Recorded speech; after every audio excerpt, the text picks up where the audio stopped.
And we're back to exploring AI. This time I'm going to show you how you can add text messages with AI to photos. I've seen this week on X. Someone had the word obey in his photos and it was built by the people or the clothing that they wore. We can easily recreate that. You need a photo editing software, for example GIMP, which is free. Use the type tool to type in your text on a white background. I'll make this obey. Press Ctrl A, size it up, give it a different font. I'll use Arial Heavy, let me use 250. The position plays a role here. So if you put it in center, the text is going to be recreated there. I want to have it a little bit lower, so drag it slightly downwards, holding Ctrl to here.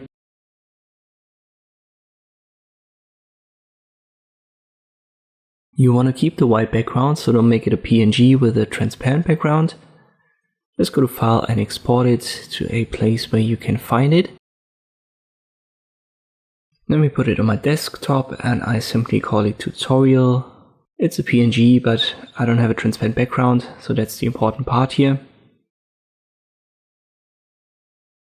Then we'll go to Illusion Diffusion. It's free, I'm going to link to it, and you can drop images right here. Just left click, I have my Obey tutorial right here.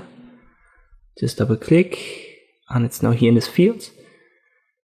You can adjust the illusion strength and have this typical text to image prompt field. Let me just make it a field of flowers, a strength of 0.8. And then it's going to take some time. As I've said, it's free, so there might be a queue, but why complain about a free application? And here's our result. You can see that this text has now been placed inside of a field of flowers. Depending on the illusion strength, it will be more intense or less intense. So play around with it, and it depends on the prompt that you use.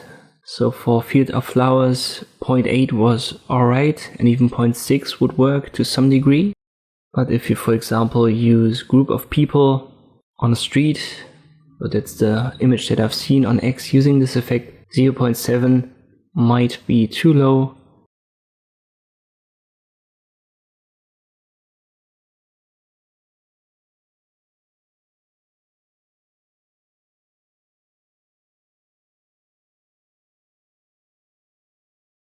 You can see that right here.